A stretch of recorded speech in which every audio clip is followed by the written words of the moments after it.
Oi, gente. Bom, nessa primeira videoaula a gente vai começar a estudar as características, os principais conceitos, dar uma situada sobre psicologia cognitiva, que é o primeiro assunto dessa nossa unidade. Depois a gente vai estudar um pouquinho sobre neurociência e neuropsicologia, que está muito conectada com a psicologia cognitiva. Então, por isso que a gente estuda essas duas abordagens de maneira unitária, numa mesma unidade, porque inclusive as influências, os pressupostos, eles acabam se cruzando muito e acaba que a neurociência vira também uma influência para a psicologia cognitiva e vice-versa. Existem inclusive conceitos que permeiam as duas abordagens teóricas, então por isso que a gente vai estudar elas de maneira integrada. Primeiramente, é importante a gente tentar entender algumas particularidades sobre a psicologia cognitiva que, na verdade, elas já estão permeando um pouco a nossa discussão sobre a construção desses sistemas teóricos no século XXI, que é o fato de elas acabarem, dessas abordagens teóricas surgirem meio que concomitantemente. Então, a gente quebra um pouco aquela ideia de que primeiro surge uma teoria que predomina no mundo inteiro, de repente ela cai, passa a surgir outra teoria que predomina no mundo inteiro e de repente ela cai, como se houvesse uma substituição de abordagens teóricas que predominassem na psicologia, quando na verdade, especialmente a partir do século XX, começa a haver uma mistura, uma transdisciplinaridade e até mesmo a gente consegue observar determinados períodos históricos em que a gente tem mais de uma abordagem teórica, mais de um sistema teórico que está em destaque, que está crescendo na história da psicologia. E a psicologia cognitiva ela é um desses exemplos.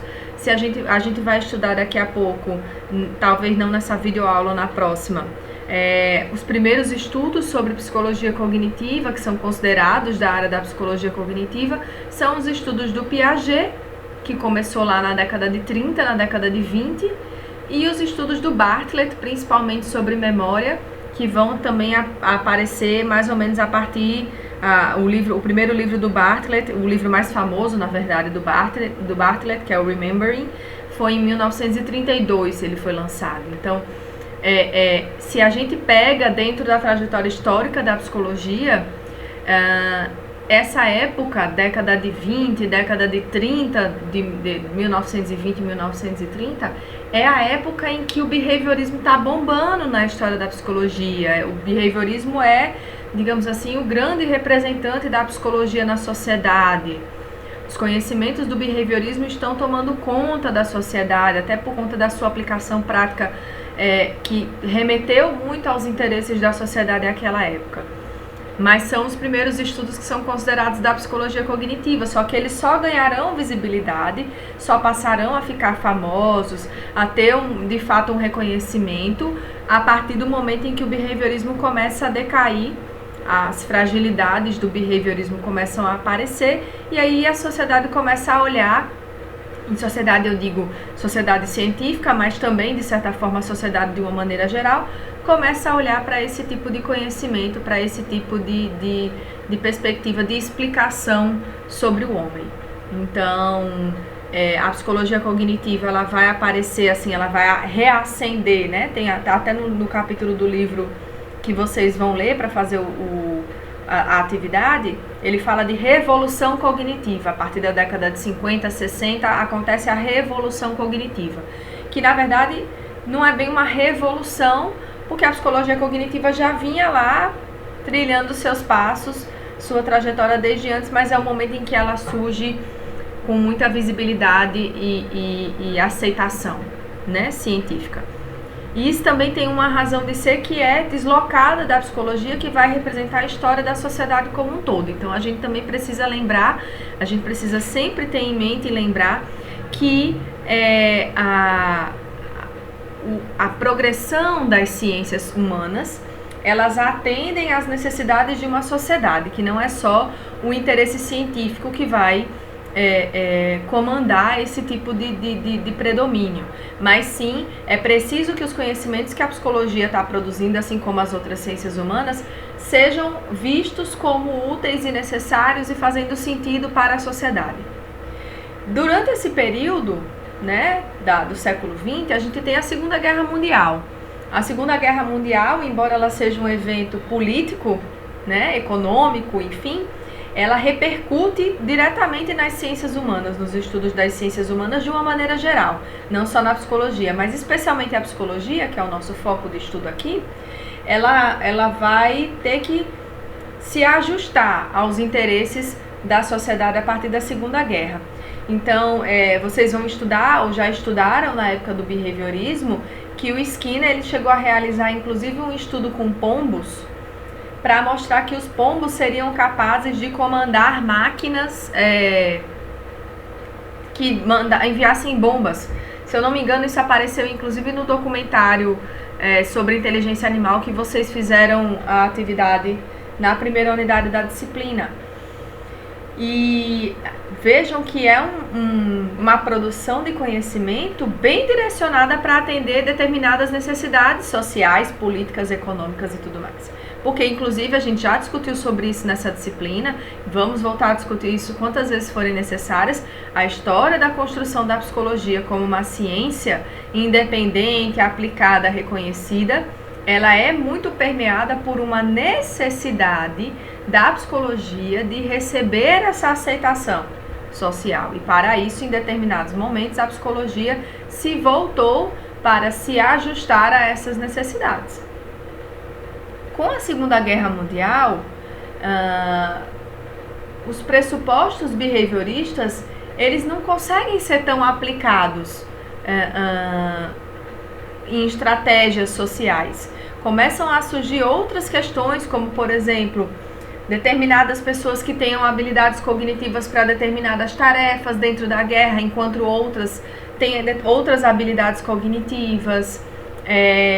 A gente vai ver quando a gente estudar neuropsicologia que a neurociência, a neuropsicologia surgiu muito por conta das consequências das lesões da guerra, lesões cerebrais que os soldados apresentavam quando voltavam da guerra, permitiram abrir um campo para a neuropsicologia, para a neuroreabilitação. A gente vai ver isso mais para frente nessa disciplina. Então é muito interessante a gente ver como esses conhecimentos científicos eles precisam fazer sentido dentro da sociedade, tá?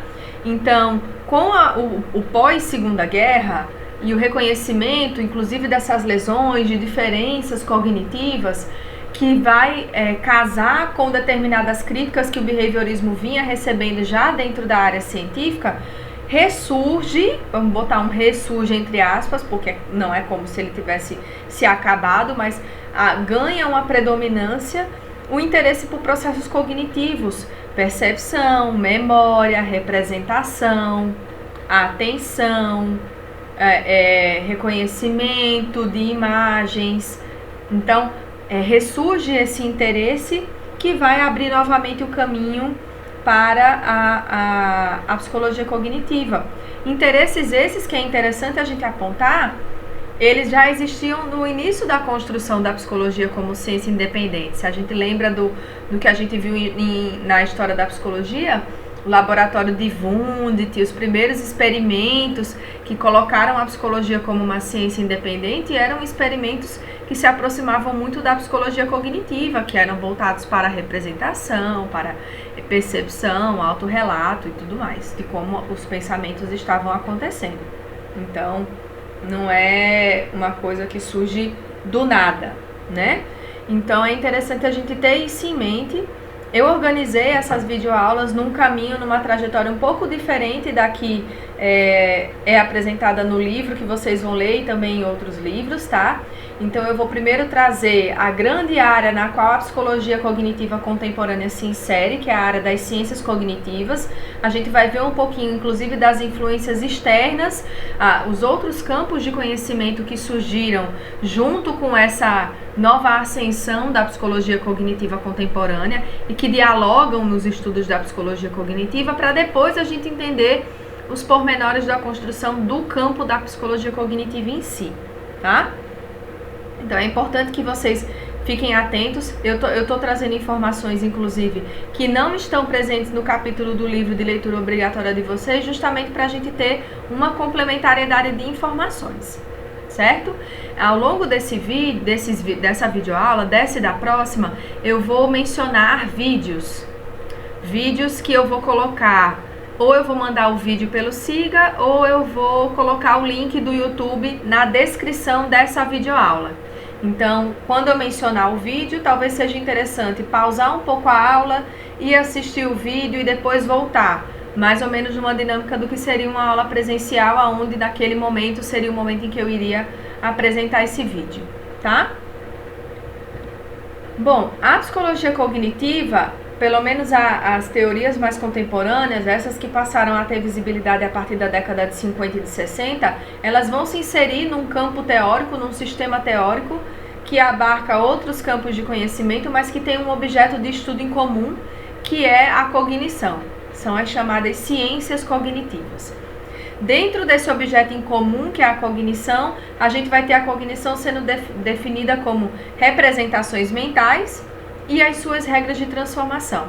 Então, tudo que envolve o estudo de como essas representações mentais surgem, como elas se transformam, como elas se aplicam no nosso dia a dia, é considerado cognição. E sendo assim, todas as áreas do conhecimento que vão na direção de entender esses processos estão dentro do que a gente vai chamar de ciências cognitivas. Então, as ciências cognitivas, elas estão preocupadas com a aquisição, a representação, o armazenamento e a utilização do conhecimento. Então, elas vão ter vários desses temas que, como eu disse, já existiam no início, nos primórdios da construção da psicologia como uma ciência independente e que estão ressurgindo a partir da década de 50 e de 60. A meta das ciências cognitivas, de uma maneira geral, não só da psicologia cognitiva, não é apenas conhecer essas representações, mas sim como é que elas se formam, se transformam, como é que elas utilizam as informações do meio, desde o momento em que ela é recebida pelo indivíduo até o momento em que ela passa a ser utilizada de alguma forma na conduta do indivíduo. Então, a gente vai ter 3 questões epistemológicas importantes que permeiam as ciências cognitivas e que, por suposto, vão permear a psicologia cognitiva, que são as discussões sobre a origem do conhecimento, uma estrutura da investigação científica que tem muito a ver com a parte metodológica, que a gente não vai dar muita ênfase aqui nessa videoaula, e sobre a natureza da explicação psicológica, que tem muito a ver com a questão da origem do conhecimento. Então, a gente vai ter no debate sobre a origem do conhecimento aquele debate clássico que a gente já estudou nessa disciplina e em outras disciplinas, principalmente em teorias de sistemas 1, que é o debate entre o inatismo, o ambientalismo e a dialética do construtivismo, onde a gente vai ter os antecedentes filosóficos da psicologia cognitiva. No capítulo do livro que vocês estão lendo, vai ter uma grande discussão sobre a questão do funcionalismo e estruturalismo, que eu não vou me deter nessa videoaula justamente porque vocês vão ter lá no capítulo do livro e vocês já estudaram isso em outras disciplinas, em outros momentos. Acredito que é algo que já esteja bem evidente na cabeça de vocês. Mas o livro vai trazer uma ideia, que já é uma ideia que eu venho trazendo desde a nossa primeira aula, que é identificar as dialéticas. As dialéticas que resolvem os debates, né? As dialéticas que são as perspectivas mais atuais que tentam resolver os grandes debates filosóficos, sociais e psicológicos, enfim, dependendo do que a gente estiver estudando. Dentro desses antecedentes filosóficos da psicologia cognitiva, a gente vai ter, por um lado, o racionalismo, que vai defender uma análise da lógica, mais a partir da introspecção, e a gente vai ter o empirismo, com a ideia da tábula rasa, a ideia da experiência, da observação, a recusa, a negação do interno, do subjetivo dentro do indivíduo.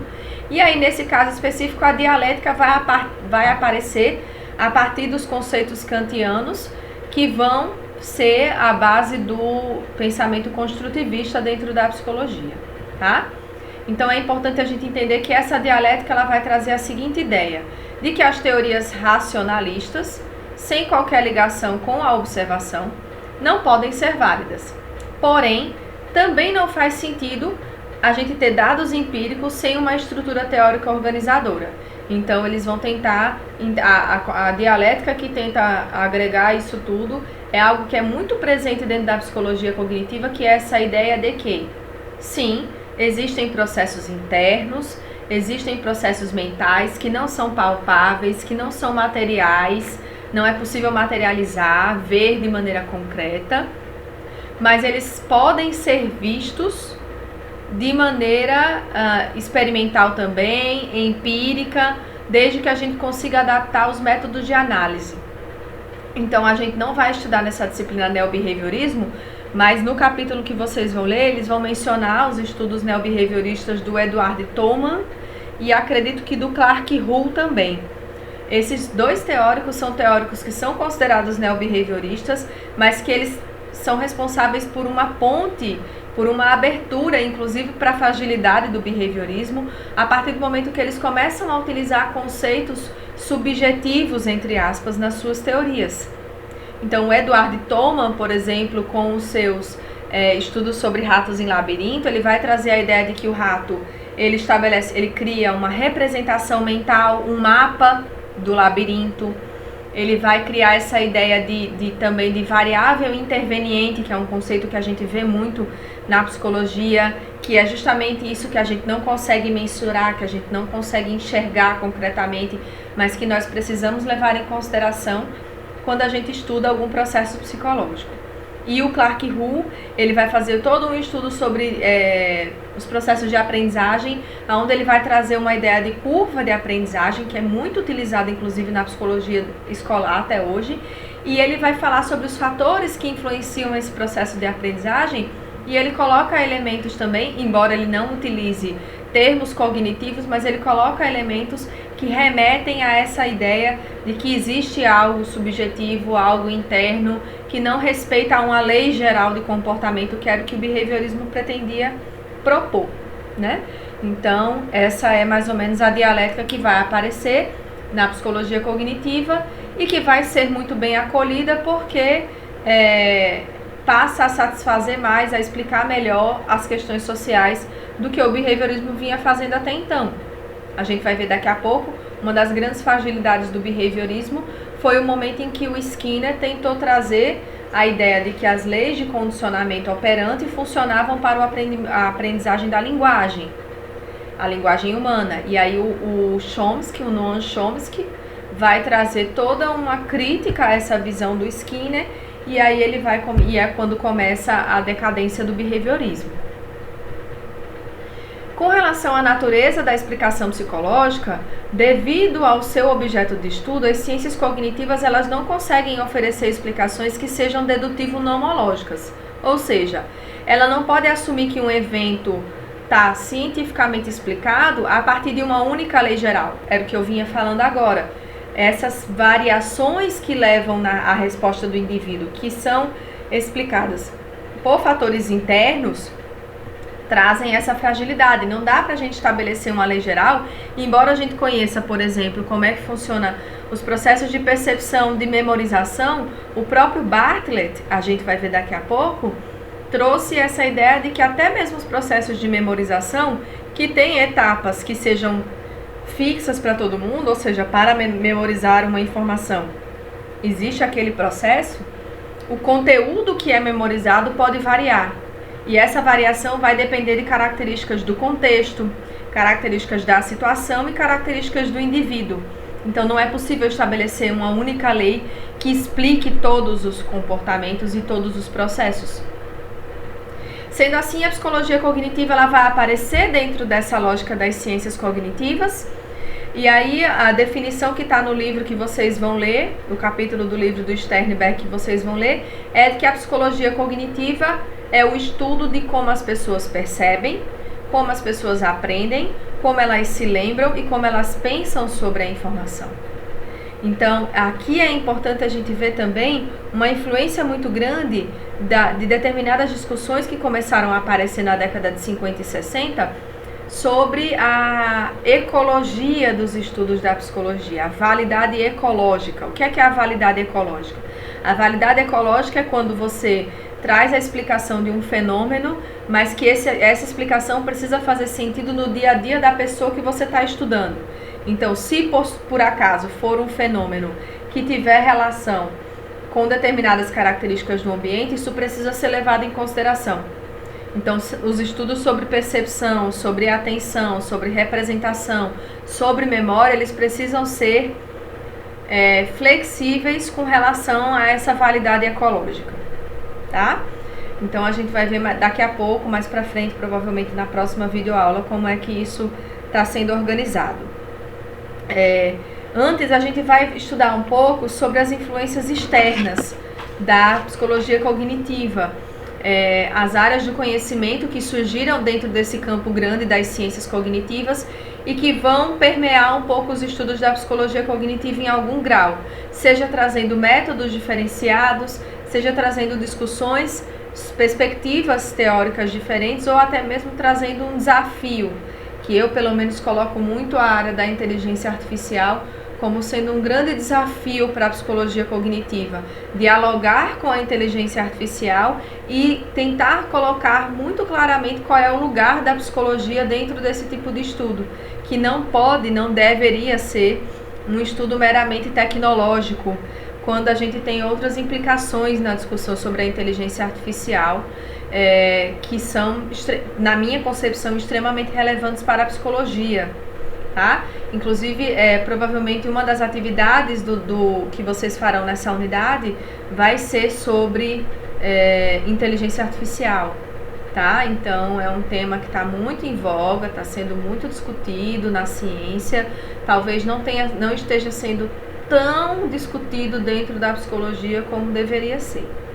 Tá? A gente está meio que observando de longe esse processo, mas que na minha concepção, numa visão bastante crítica de uma parte dos estudos sobre inteligência artificial, vai chegar um determinado momento que a gente vai precisar se posicionar. Então é importante que a gente comece a pensar sobre isso. Então, se a gente pensa em influências externas, os livros trazem, e eu vou trazer nessa videoaula, a ciência da computação, a linguística e a inteligência artificial. As ciências da computação, eu acredito que é a área de conhecimento que a gente tem a mais facilidade de relacionar com a psicologia, até porque acho que quando vocês estudaram história da construção do conhecimento, ou talvez em outras disciplinas, vocês já tenham visto a introdução da descrição de fenômenos cognitivos a partir de jargões da área da computação. Então, especialmente os estudos de memória lá, desde o Ebbinghaus, já traziam essa ideia um pouco mecânica de como o processo de memorização acontecia.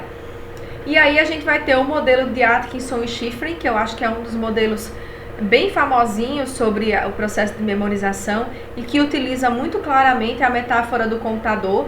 Então, conforme a ciência da computação foi ganhando visibilidade, o funcionamento do computador foi ganhando essa visibilidade social, as pessoas começaram a ver muitas semelhanças, e a sociedade acadêmica também, científica principalmente, entre os processos, o processamento de informação que um computador executa, inclusive as áreas, né, do computador, com o processo com o processamento de informação cerebral, a maneira que o cérebro organiza as informações.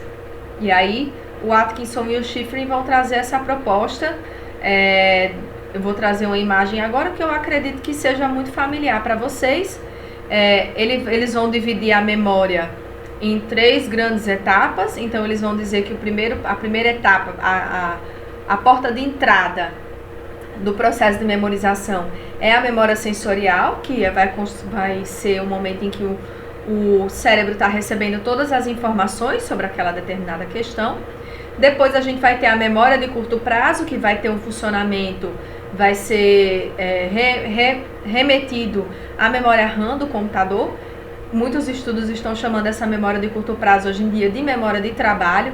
Então, na neurociência, na terapia ocupacional, vai ser muito comum a gente ver estudos sobre memória de trabalho, que é justamente esse processo de memória de curto prazo e como é que a gente utiliza essa memória de trabalho no nosso dia a dia. São as informações que ficam mais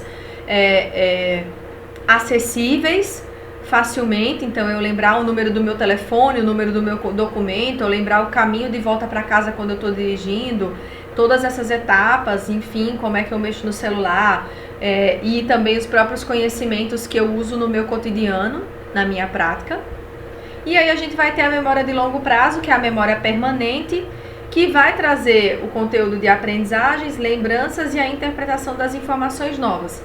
Então, a partir do momento que eu me deparo com uma informação nova e eu remeto a um conhecimento que eu já tenho, ele está lá na minha memória de longo prazo. Eu vou utilizar as outras etapas para acessar esse conteúdo que está gravado lá na memória de longo prazo. Essa é a imagem que aparece, eu retirei ela de um livro, não foi do livro que vocês estão lendo, foi do livro do Goodwin, foi o livro do Goodwin, História da Psicologia Moderna, em que ele vai trazer essa imagem, que é a imagem do modelo de Atkinson e Shiffrin. A gente tem aqui no input as informações sensoriais, que é o momento em que a gente começa a armazenar. Essas informações, elas são enviadas para a memória de curto prazo.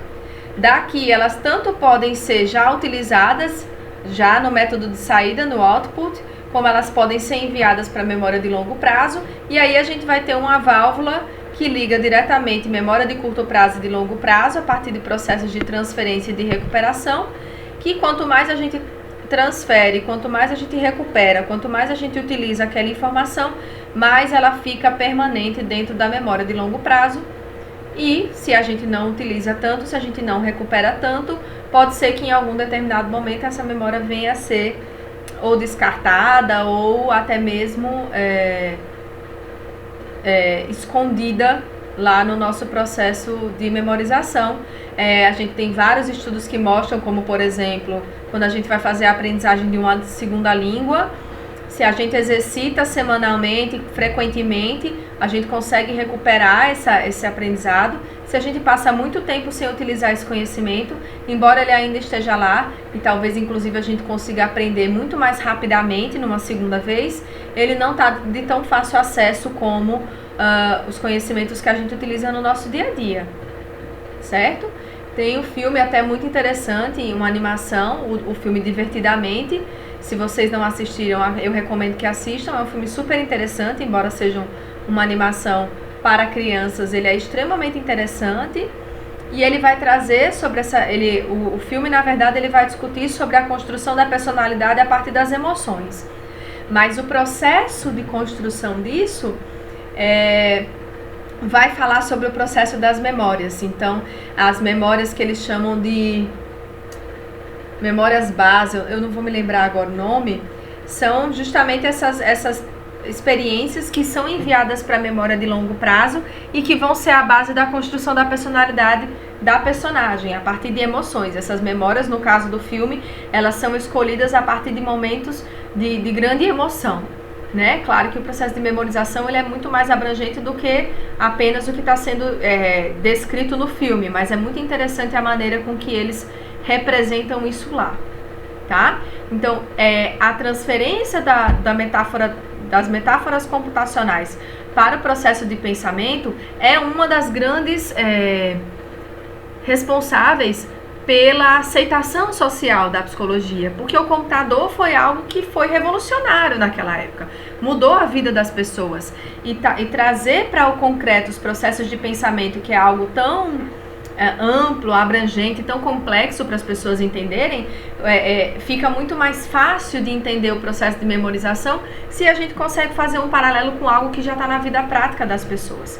É claro que não significa que a gente vai fazer paralelos grosseiros, absurdos, que não façam sentido, mas especificamente em termos de memória, de processamento de informação, faz muito sentido a organização que eles colocam nesse estudo, tá?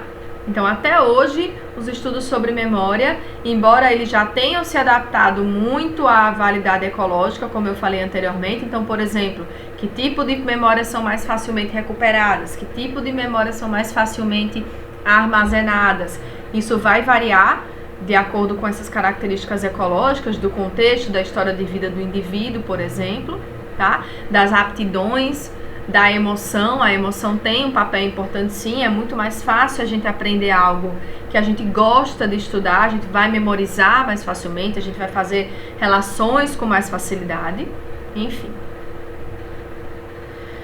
O surgimento do computador, ele também vai trazer novas questões e perspectivas metodológicas que se apresentam como promissoras para a retomada dos estudos da mente. Então, era o que eu estava dizendo, a aproximação com isso que é concreto traz essa possibilidade de ganhar força, dar um ânimo, dar um combustível nos estudos sobre a psicologia cognitiva.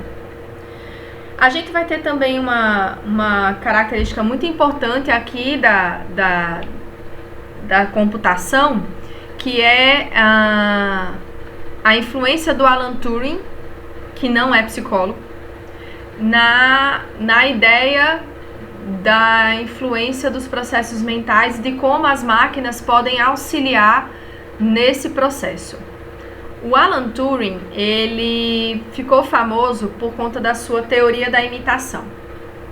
A teoria da imitação, ela é uma proposta que depois a gente vai ver, inclusive, sobre isso quando a gente estudar inteligência artificial, porque é considerada um dos marcos que abre caminho para a inteligência artificial. O Alan Turing, ele tinha a proposta de que ele conseguiria produzir uma máquina que reproduzisse o pensamento humano. E aí a teoria da imitação, o jogo da imitação, é uma proposta metodológica em que ele criou, por exemplo, um programa de computador, aonde ele colocava uma pessoa para jogar com supostamente uma outra pessoa que estava em outro computador, né? Um jogo virtual. E aí ele informava que em determinados momentos aquela pessoa estava jogando com uma máquina, ou seja, com programações, né, para o jogo, e em outros momentos ela estaria jogando com outra pessoa online. E a pessoa, o participante, deveria diferenciar em que momento ela estaria jogando com uma máquina e em que momento ela estaria jogando com outra pessoa. A proposta do Alan Turing é: se o participante não conseguir distinguir entre a pessoa e a máquina, ou seja, se ele não conseguir acertar em que momento ele estava jogando com a máquina, em que momento ele estava jogando com o computador, isso significa que o computador conseguiu reproduzir comportamentos humanos.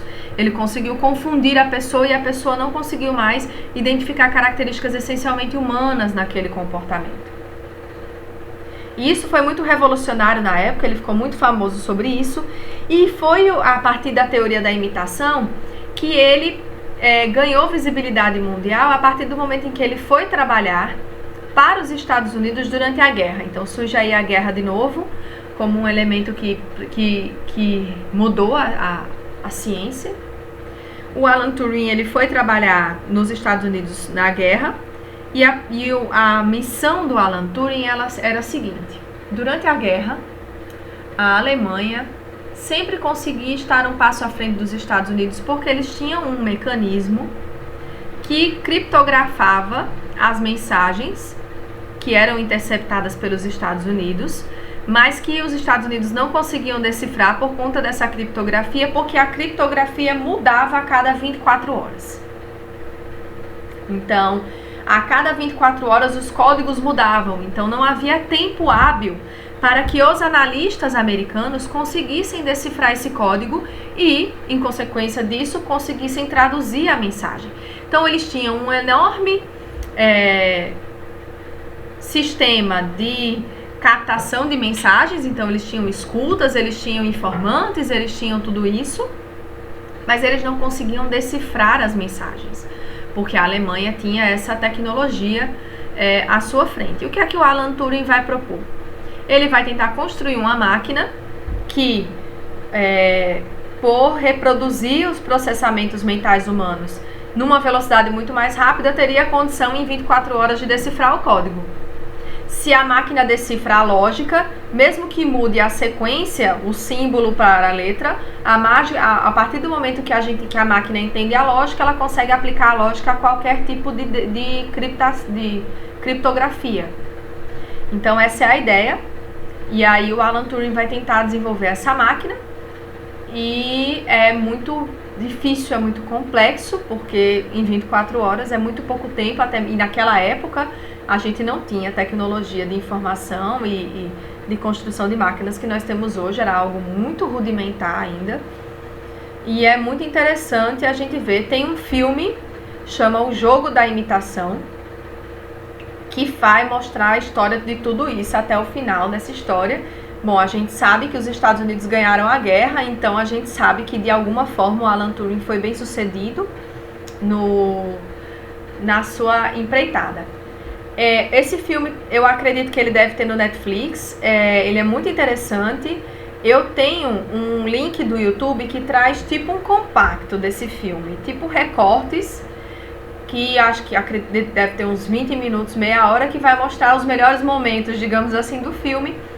Quem não tiver tempo de assistir o filme todo, pode ser interessante assistir. Eu vou deixar na descrição desse vídeo o link do YouTube, tá? Desse compacto. Se eu não encontrar mais o link do YouTube, eu mando o vídeo pra vocês, porque eu tenho ele baixado. Mas seria muito interessante se vocês pudessem, quem não assistiu ainda, assistir o filme. É uma história muito curiosa e vai trazer outras discussões também. O Alan Turing, ele foi uma pessoa que foi muito hostilizada socialmente pela sua homossexualidade. Ele passou, isso é em parte descrito no filme, numa época em que ele tinha que esconder completamente isso para que ele pudesse ter visibilidade acadêmica. Ele chegou a fazer tratamentos, inclusive de eletrochoque e tudo mais, para tentar se curar da sua homossexualidade, e ele foi muito destratado e muito desmerecido na Inglaterra por conta disso. Inclusive, depois da sua morte, ele recebeu um pedido de desculpas do governo inglês e o reconhecimento do seu valor acadêmico, mas muitos dos seus trabalhos foram descredibilizados por conta da sua história pessoal, o que é lamentável. E o filme ele vai trazer muito dessa excentricidade do Alan Turing, que é muito característica dos grandes gênios que costumam criar essas coisas revolucionárias na ciência. E o filme é muito interessante. Quem puder, quem não assistiu o filme e quiser, pode pausar essa aula agora e assistir o compacto, só para entender do que eu estou falando. Ou então você pode assistir depois.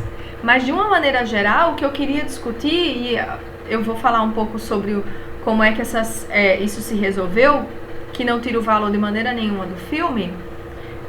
Num determinado momento, depois de muitos e muitos fracassos, o Alan Turing ele tem um insight, que é uma característica essencialmente humana.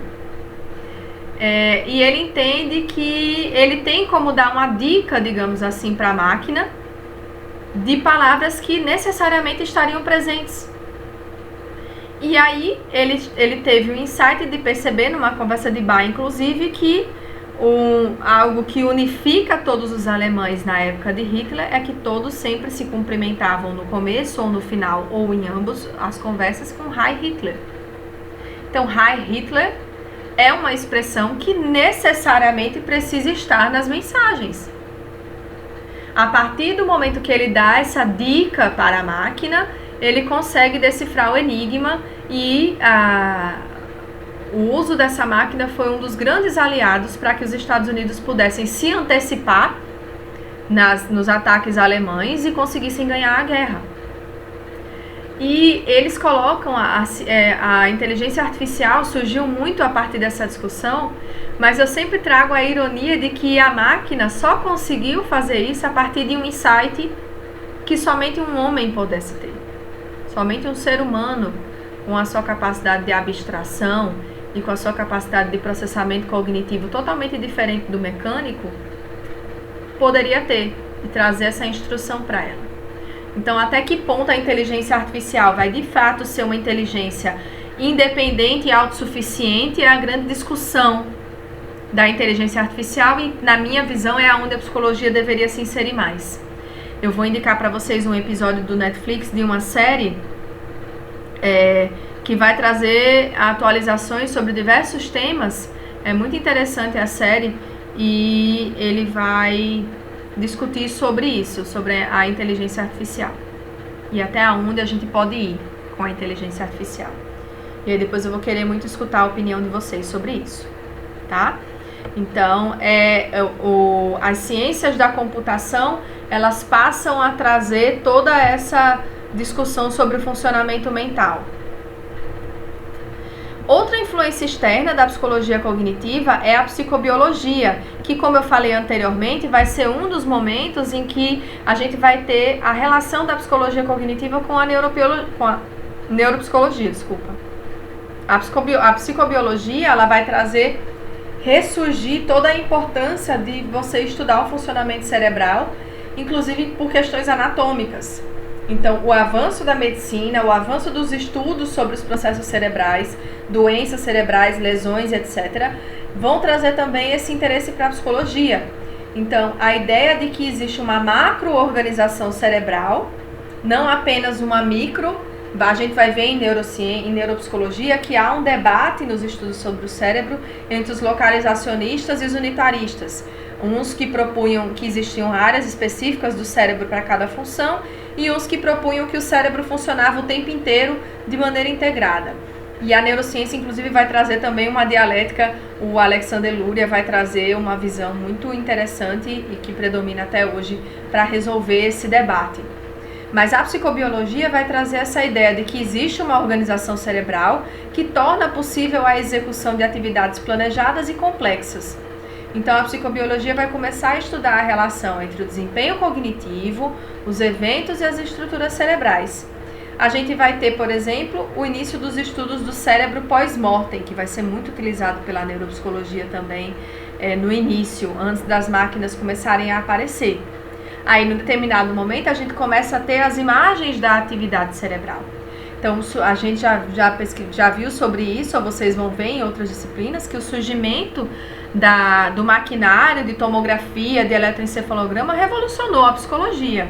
A gente não precisa mais esperar que as pessoas morram para abrir a cabeça delas e ver como é que as áreas do cérebro são estimuladas, ver como é que o cérebro está organizado. Então, isso antecipa muito a gente e é justamente isso que vai abrir o caminho, inclusive, para a ideia de reabilitação.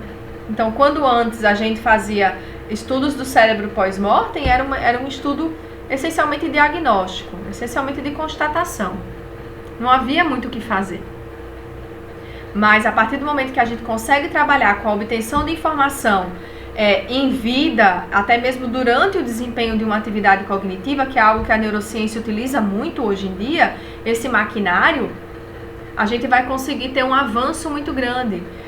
Naquela série que eu indiquei um episódio para vocês, o Bebês em Foco, que vocês assistiram um episódio sobre os vínculos afetivos, o primeiro episódio, que é sobre o que os bebês sabem, que eu já indiquei para vocês aqui, se vocês ainda não assistiram, vale muito a pena assistir, vai falar sobre esses processos de percepção, de representação mental. Já no primeiro ano de vida, eles utilizam muito estudos com ressonância magnética, com eletroencefalograma, com medidas de estimulação cerebral, enquanto o bebê está executando uma tarefa. Então, especialmente o bebê que não tem nem a linguagem ainda para relatar o que ele está pensando, o que é que ele está sentindo, esse tipo de tecnologia auxilia muito na compreensão desses processos. E aí a gente vai ter a linguística como uma terceira área que vai abrir os caminhos da psicologia cognitiva, que vai aparecer essencialmente a partir das teorias acerca da estrutura e da produção da linguagem. Então, a linguagem ela deixa de ser vista como um comportamento verbal condicionado e passa a ser a aplicação de um conjunto hierárquico de regras chamado de gramática. Então, a gente vai, na ascensão do behaviorismo, o Skinner ele escreve um documento, uma proposta sobre o comportamento verbal. Ele vai dizer que a linguagem ela obedece às mesmas leis de condicionamento operante dos comportamentos físicos. E aí o Chomsky ele vem para rebater isso de maneira muito forte e trazendo todos os estudos dele, inclusive da psicologia evolucionista sobre a gramática. O Chomsky ele tem essa pegada evolucionista. Ele vai trazer a proposta em seus estudos de que existe um dispositivo inato de aquisição da linguagem que permite com que desde cedo o homem, o bebê, o indivíduo tenha a condição de processar a linguagem mesmo quando ele não consegue reproduzir. E ele vai trazer algo que eu acredito que seja incontestável nos dias de hoje, que é a ideia de que a linguagem ela vai muito além do que um processo de condicionamento. Não tem como a gente criar leis que expliquem o aprendizado de todas as palavras e a organização estrutural de uma frase.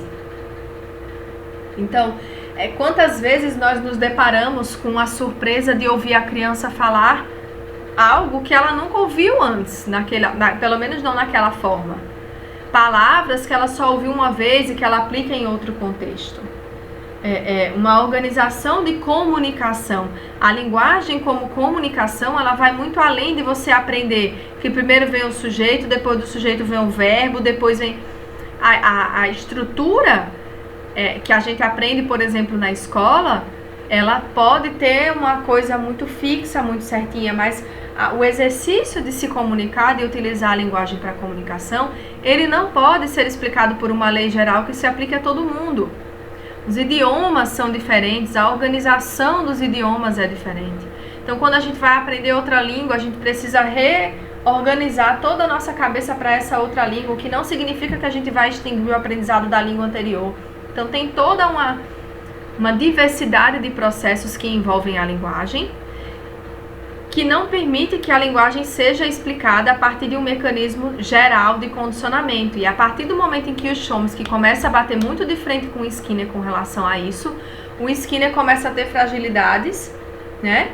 A teoria behaviorista começa a ser fragilizada e os resultados da linguística que vão receber um apoio muito grande desse avanço tecnológico vão ganhar muito mais campo e visibilidade. Então o Chomsky vai crescer muito mais, as ideias do Chomsky sobre a linguagem são inclusive predominantes até hoje nos estudos sobre linguagem, comportamento e tudo mais. Então o Chomsky ele vai propor a análise da linguagem a partir da identificação desse dispositivo inato de aquisição da linguagem, que é o que possibilita o bebê utilizar o que ele escuta para inferir a gramática do seu ambiente linguístico. Então isso remete a uma estrutura mental, uma estrutura que não é totalmente aprendida, já que ele vai falar de um dispositivo inato, mas cujo conteúdo vai depender do contexto do ambiente linguístico daquela pessoa, tá? Então é importante que a gente tenha isso. Então, sempre que a gente observar uma criança aprendendo a falar, ela vai misturar vários contextos, ela vai falar errado por um tempo algumas palavras, até mesmo a estrutura, mas o poder de comunicação que ela já tem com a linguagem é algo que as leis associacionistas do condicionamento não são suficientes para explicar. Aí, com relação à tecnologia, a gente vai ter a psicologia cognitiva aplicada, voltada para a resolução de problemas práticos. Eu trago aqui o exemplo do Watson. No livro que vocês estão lendo, ele vai trazer lá no começo do capítulo questões básicas da psicologia cognitiva aplicada. E se eu não me engano, a última questão, uma das últimas questões é como é que o marketing pode utilizar os conhecimentos da psicologia cognitiva. Então, o Watson, ele foi um grande empreendedor do marketing. Ele utilizou muito as suas ideias de condicionamento clássico para o marketing, para a divulgação de produtos e tudo mais. Ele começa a criar toda uma área que depois a gente vai ter, hoje em dia a gente tem inclusive a psicologia do consumidor, a psicologia do marketing, tá?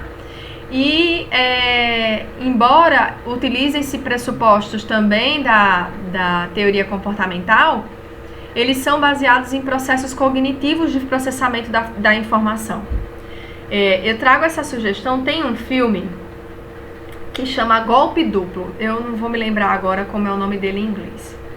Ele é um filme com Will Smith, com Rodrigo Santoro, e ele vai trazer sobre, é a história de um grupo de golpistas que costumam fazer golpes, e o Will Smith é um golpista extremamente habilidoso e que utiliza técnicas muito particulares para conseguir executar seus golpes, e ele estuda muito sobre as pessoas que ele quer, digamos assim, enganar. E tem uma parte do filme em que ele faz particularmente um golpe com uma pessoa e que ele vai utilizar estratégias de, digamos assim, mensagens subliminares e tudo mais para tentar aplicar esse golpe. Eu achei muito interessante quando eu assisti e eu encontrei no YouTube dois vídeos que mostram essa cena.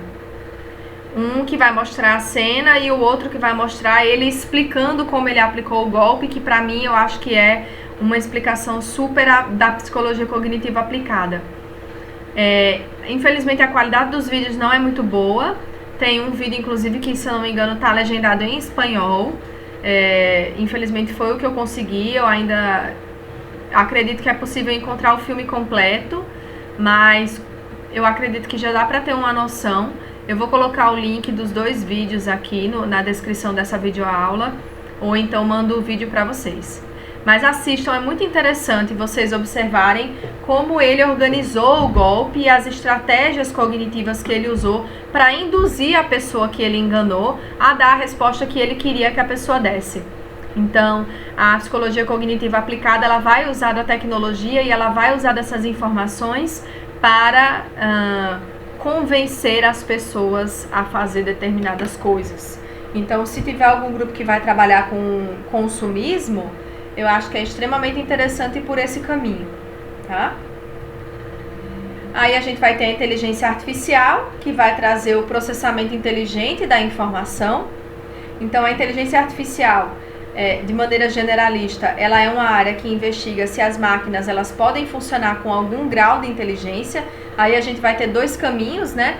Vai ter a inteligência artificial, que vai se preocupar em criar máquinas extremamente inteligentes para executar tarefas de maneira mais eficiente que o homem, sem se preocupar necessariamente em reproduzir essa inteligência. Então, por exemplo, as máquinas que fazem cirurgias precisas e que diminuem muito a chance de erro médico por conta do desenvolvimento de questões motoras de quem está manipulando o equipamento, e são muito mais precisas para fazer incisões e tudo mais. Então não é uma preocupação em reproduzir o comportamento do cirurgião, mas sim melhorar a possibilidade de recuperação daquela cirurgia, melhorar aquele ato em si, mesmo que faça, digamos, melhor do que o ser humano.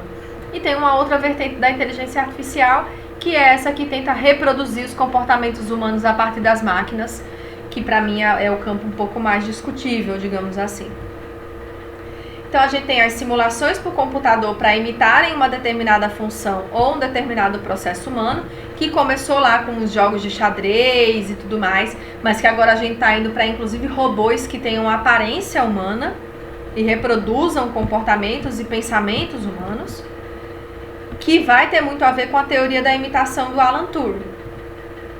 Então a gente tem 2 categorias de inteligência artificial: as que buscam compreender a inteligência humana por meio da tentativa de criar programas de computador que simulem o processo cognitivo humano, e criar programas de computador que realizem a tarefa do modo mais eficiente possível, independente do modo como os seres humanos poderiam realizar.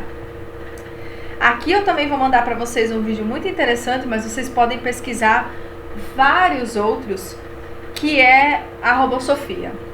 A RoboSofia, ela é, digamos assim, uma revolução na inteligência artificial. Ela é o robô mais parecido com uma pessoa humana que se tem até hoje. E a ideia é tentar mostrar que ela responde de maneira autônoma às perguntas que são feitas a ela.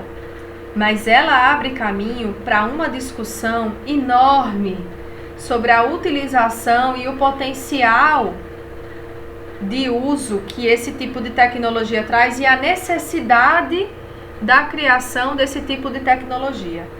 Eu não vou entrar nessa discussão nessa videoaula, porque eu quero discutir isso com vocês na nossa aula online e no nosso fórum de discussões. Assistam os vídeos sobre a RoboSofia, leiam um pouco sobre a discussão que a RoboSofia traz e me tragam os posicionamentos de vocês sobre essa discussão, e assistam também o documentário do Netflix sobre inteligência artificial, que vai ser a maneira que uma das atividades. Então, se vocês assistirem aquele documentário e assistirem os vídeos da RoboSofia, eu acredito que é a combinação perfeita para vocês poderem responder, fazer a resenha crítica de vocês. Então, a psicologia cognitiva, ela agrega conhecimento nas ciências cognitivas e ela vai se juntar com a cibernética, com a teoria da informação, com a inteligência artificial, com a filosofia da mente, com as neurociências, com a linguística, com os estudos sobre a lógica, com os estudos de antropologia. Então, todos esses campos do conhecimento que fazem parte das ciências cognitivas estão dialogando com a psicologia cognitiva. certo? Então, essa invasão de conhecimentos, a parte da psicologia, ela não vai acontecer ao acaso, mas ela acontece justamente devido a essa postura epistemológica contraditória, ou seja, por um tempo a gente teve métodos experimentais sem o reconhecimento dos processos cognitivos e por outro tempo a gente teve o estudo de aspectos cognitivos sem o uso do método hipotético dedutivo. Então, começa a ter essa invasão dessas áreas do conhecimento, que acaba sendo algo bom a partir do momento que elas começam a dar um embasamento para que a psicologia cognitiva se consolide enquanto um campo sólido e único a partir do momento em que ela começa a utilizar métodos científicos para os processos cognitivos. No final do capítulo que vocês estão lendo, do Sternberg, ele vai falar muito sobre métodos de pesquisa e como avançou essa ideia de métodos de pesquisa ao longo da construção da psicologia cognitiva, tá? Na próxima videoaula, a gente vai estudar sobre a psicologia cognitiva moderna em si e a gente vai ver as características das teorias. A gente vai começar com a teoria de Bartlett e vai passar para a ideia do conceito de esquemas e alguns outros conceitos que são na base da psicologia cognitiva moderna, mas que tem tudo a ver com tudo isso que a gente está estudando até agora nessa videoaula, tá? Então anotem suas dúvidas, assistam os vídeos, certo? Façam anotações, especialmente a parte de inteligência artificial, vai ser importante para que vocês possam fazer a atividade que vale ponto para a disciplina, tá? Tem alguns conteúdos que vão estar exclusivos no capítulo do livro, então sigam fazendo a leitura do capítulo também, para que a gente possa ir agregando tudo isso num conhecimento só, certo? Até mais, pessoal!